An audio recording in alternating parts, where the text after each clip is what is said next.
Bismillahirrahmanirrahim. Sebagai seorang wanita, kita diwajibkan untuk mengerjakan amal-amal kebaikan serta menghindari hal-hal yang terlarang, agar amal baik yang telah dilakukan tidak menjadi rusak. Namun, terkadang ada saja dosa yang tanpa sadar dilakukan setiap hari, yang ternyata merupakan dosa besar. Apa sajakah itu? Mari kita simak video ini sampai dengan selesai. Sebelumnya tekan subscribe dan lonceng notifikasi.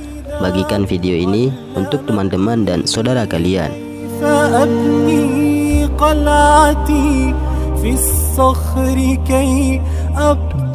Merubah fisik. Dosa yang tanpa sadar dilakukan wanita ialah merubah bentuk fisiknya. Ini merupakan salah satu perbuatan yang sangat dibenci oleh Allah Subhanahu wa taala.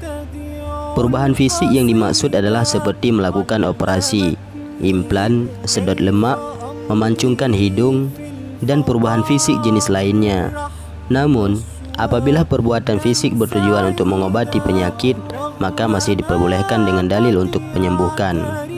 Mengabaikan suami sebagai kepala keluarga.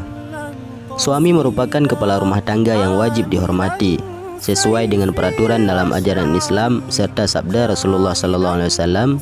Rasulullah memberikan gambaran jika saat suami memberi perintah untuk sebuah pekerjaan seperti memindahkan bukit merah menuju bukit putih ataupun sebaliknya, maka istri tidak memiliki pilihan lain kecuali melaksanakan perintah yang diberikan suami tersebut.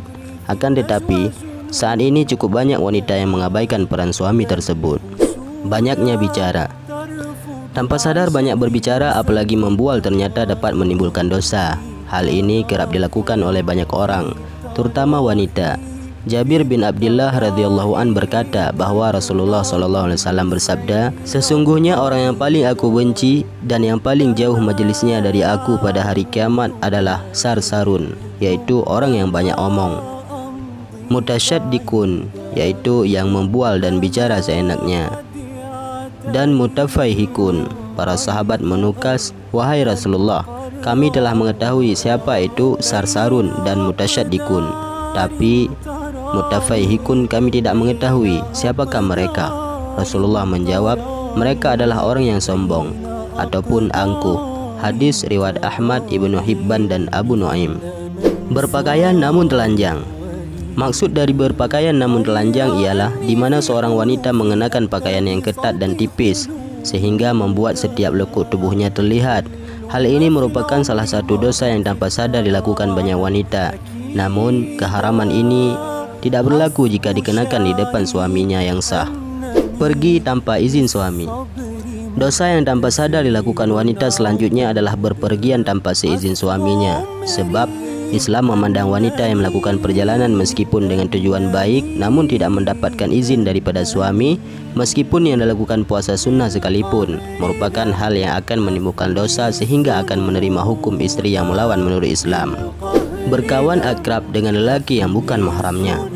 Dosa yang satu ini kerap disepelekan oleh para muslimah, padahal dalam Islam sudah jelas dilarang untuk berteman akrab dengan lelaki yang bukan mahramnya. Berbincang akrab secara langsung pun lewat media sosial. Rasulullah SAW bersabda, "Tidaklah seorang lelaki berduaan dengan wanita, melainkan yang ketiganya adalah setan." Berhias.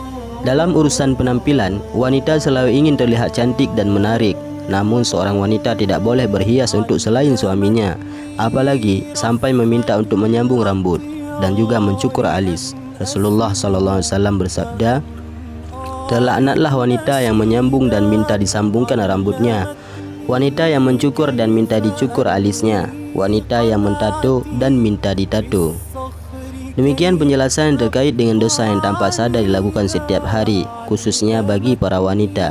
Semoga dengan penjelasan dapat memberikan pencerahan bagi kita agar bisa mengurangi dosa-dosa tersebut. Semoga bermanfaat. Wallahu a'lam bishawab.